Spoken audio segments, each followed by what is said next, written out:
I've got some pretty mind-blowing facts about the pro-Hamas college protests, right? Joe Rogan, of all people, actually noticed something I think is pretty interesting. Basically, whether it's the insanity on college campuses or whether it's the Antifa movement or BLM or the fight to keep porn in schools, every single one of these things, all it is just cultural Marxism. That is all any of these things are. That's all any of these people are. I think this thing that's going on right now couldn't be going on right now without the influence of the internet. Right. The internet has like created this mind virus that's sweeping through college campuses and also the universities and the Marxist philosophies that they've been pushing in universities because of they've all been infiltrated by Russia, by the former Soviet Union, and now by China and Russia together. For sure, they're influencing.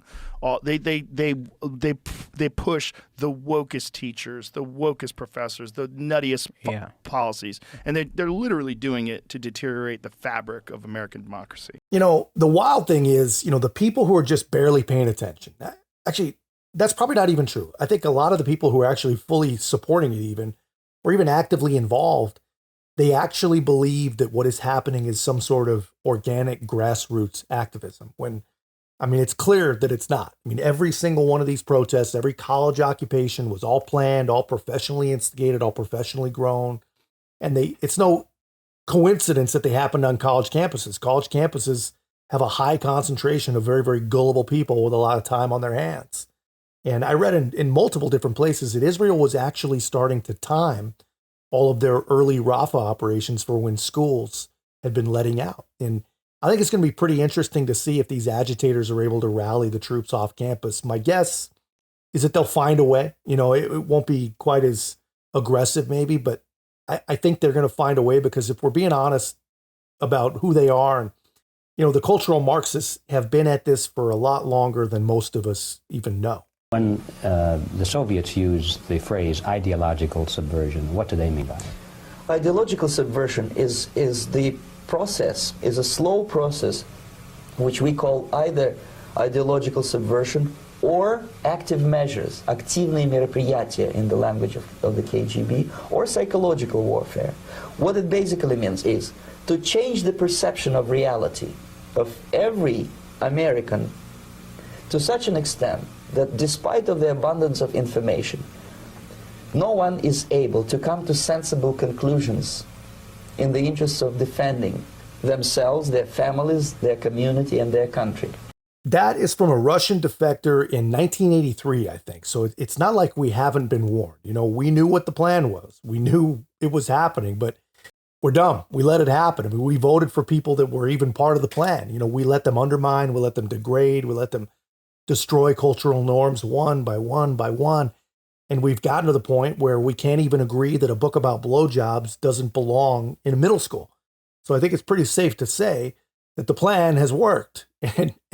But now, after the plan is basically, I don't know how we stop it now, but now people are waking up. The only real question, is it too late? Now the cultural Marxists and actual Marxists are in so freaking deep that defeating them is not going to be easy.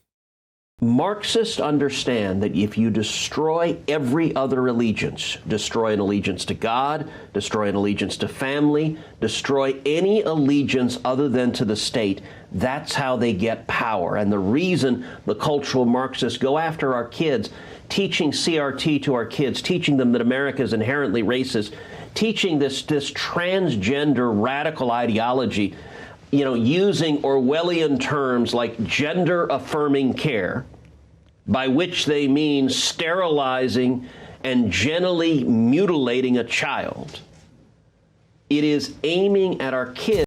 Obviously, Ted Cruz goes pretty hard in the paint, man. Not everyone is ready to hear things the way he says them, the way he sees them.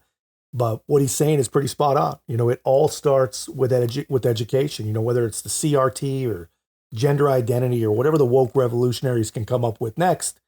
It's all by design. I used to think that, it was because of low pay, low appreciation, low everything that the only people who taught were really just people who wanted to teach. I used to actually believe that. And I still believe that a lot of the people do want to teach.